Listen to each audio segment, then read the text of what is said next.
In 1895, Taiwan was ceded to Japan by Qing China. On October 25, 1945, the Japanese surrender ceremonies were held in Taipei.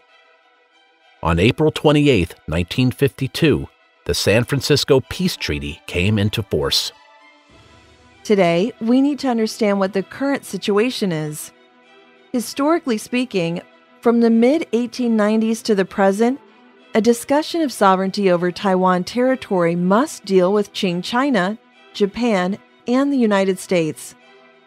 Fundamentally speaking, these are three countries, and we will have a separate column to examine the situation for each one. In other words, we will have 3 columns in total. Sovereignty over territory has 2 components. The first component is the exercise of control, which we will illustrate in the left part of each column. The second component is the legal ownership, which we will illustrate in the right part of each column. Let's look at column 1. On May 8, 1895, the sovereignty of the Qing dynasty over Taiwan ends. So, in regard to both the exercise of control and the legal ownership, there is a sovereignty displacement out. This is labeled as D1. Let's look at column 2. On the same date, May 8, 1895, the sovereignty of Japan over Taiwan begins.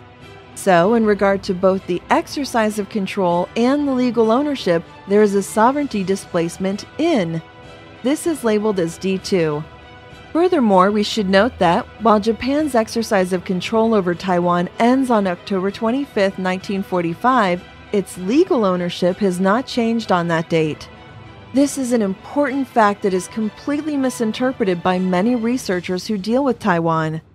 In regard to the disposition of territory, it is important to note that treaty specifications can cause a displacement of both the exercise of control and the legal ownership components of sovereignty.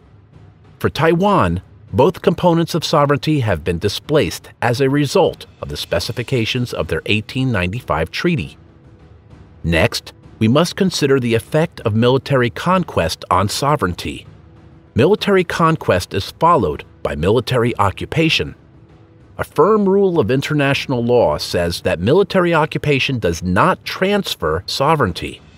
However, military conquest and its ensuing military occupation do affect a displacement of the exercise of control component of sovereignty. Let's look at column 3. With the Japanese surrender ceremonies on October 25, 1945, the United States conquest of Taiwan has become a fact. The conqueror is the principal occupying power, so the exercise of control by the United States military government over Taiwan begins. So for the United States, this is a sovereignty displacement in. This is labeled as D3. Now let's look back at column 2. With the coming into force of the San Francisco Peace Treaty on April 28, 1952, the legal ownership by Japan over Taiwan has ended. So for Japan, this is a sovereignty displacement out. This is labeled as D4. So after overviewing these 4 displacements of sovereignty over Taiwan territory during the last 125 years, what is our conclusion?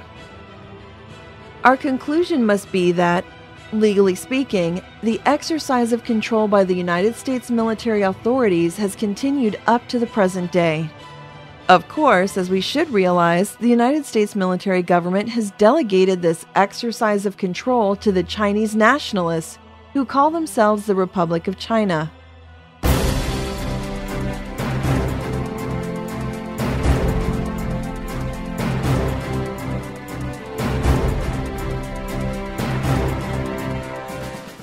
Nevertheless, in the current era, the legal ownership component of sovereignty over Taiwan is still undetermined. The professor said that this analysis corresponds exactly with all current U.S. government pronouncements on Taiwan.